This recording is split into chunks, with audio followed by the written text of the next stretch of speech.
जो चीज़ तुम्हें परेशान कर रही है वही चीज़ तुम्हें सिखा रही है। हम सब जीवन में कई तरह की परेशानियों, संघर्षों और चुनौतियों का सामना करते हैं।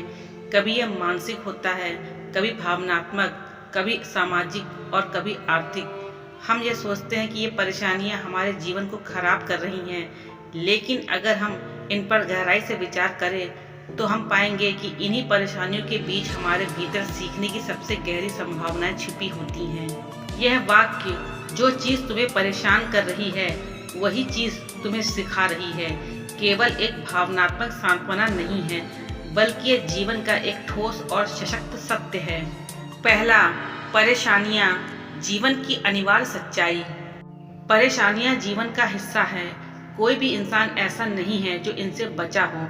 बच्चों से लेकर बूढ़ों तक, अमीर से लेकर गरीब तक, हर कोई अपने अपने स्तर पर किसी न किसी चिंता, डर, उलझन या संघर्ष से जूझ रहा होता है। लेकिन इन परेशानियों की उपस्थिति ही जीवन को गतिशील और सार्थक बनाती है। एक उदाहरण, मान लीजिए कोई छात्र परीक्षा में बार बार असफल हो रहा है। यह स्थिति उसे परेशान कर रही है, लेकिन यही असफलता उसे यह सोचने पर मजबूर कर रही है कि वह कहाँ गलती कर रहा है, कौन से विषय में कमज़ोर है, उसे और कितना अभ्यास करना चाहिए। यदि वह इन बातों को समझकर खुद में सुधार करता है तो वही असफलता उसका सबसे बड़ा शिक्षक बन जाती है। दूसरा, परेशानियां हमारे भीतर के डर को उजागर करती हैं। हम सबके भीतर कुछ न कुछ डर छुपे होते हैं। असफल होने का डर, अकेले रह जाने का डर, ठुकरा दिए जाने का डर, भविष्य का डर। जब कोई परेशानी आती है तो वह हमारे इन छुपे हुए डर को सामने लाकर रख देती है। इस समय हमारे पास दो रास्ते होते हैं, या तो हम इन डर से भागे या फिर उनका सामना करें। जो चीज़ तुम्हें परेशान कर रही है वही तुम्हें यह सिखा रही है कि तुम्हारा डर कहाँ है। वह तुम्हें खुद को बेहतर समझने का मौका दे रही है। जब तुम अपने डर को पहचान लोगे तभी तुम उसे जीतने का रास्ता भी खोज पाओगे। तीसरा, परेशानियां आत्मनिरीक्षण के द्वार खोलती हैं। जब जीवन सहज और सरल होता है तब हम अक्सर अपनी आदतों, व्यवहार या सोच पर ध्यान नहीं देते, लेकिन जैसे ही कोई संकट आता है हम रुकते हैं, सोचते हैं और खुद से सवाल करते हैं, क्या मैं सही रास्ते पर हूँ? क्या मुझे कुछ बदलने की ज़रूरत है? क्या मेरी प्राथमिकताएं सही हैं? परेशानियां आत्मनिरीक्षण की प्रेरणा बनती हैं। वे हमें अंदर झांकने का मौका देती हैं, जहाँ से असली विकास शुरू होता है।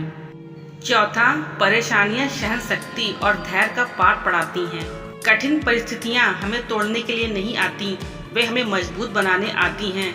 जब हम किसी कठिन समय में गुजरते हैं तो शुरुआत में हमें लगता है कि हम उसे झेल नहीं पाएंगे, लेकिन धीरे धीरे हम खुद को संभालना सीखते हैं और अंततः उस परेशानी से बाहर निकल आते हैं। इसका परिणाम यह होता है कि हमारे भीतर सहन शक्ति, धैर्य और मानसिक शक्ति का विकास होता है।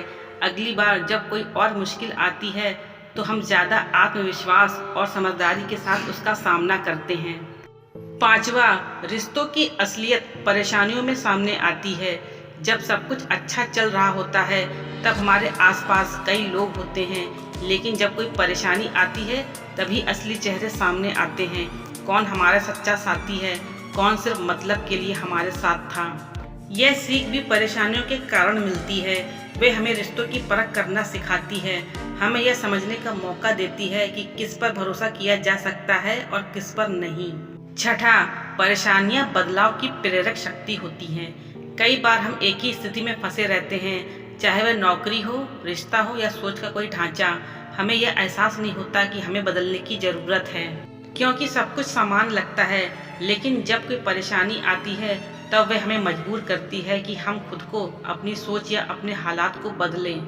यही बदलाव भविष्य के लिए रास्ता खोलता है।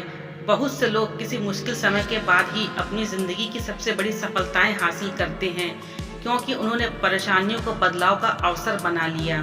सातवां, आत्मविश्वास और आंतरिक शक्ति की खोज। जब हम किसी कठिनाई से गुजरते हैं और उसमें से निकलकर बाहर आते हैं तब हमारे भीतर एक अनोखा आत्मविश्वास जन्म लेता है। हम समझते हैं कि अगर मैं इस मुश्किल से निकल सकता हूँ तो मैं किसी भी चुनौती से लड़ सकता हूँ। यह आत्मविश्वास किसी किताब से नहीं आता, न ही किसी और के अनुभव से आता है।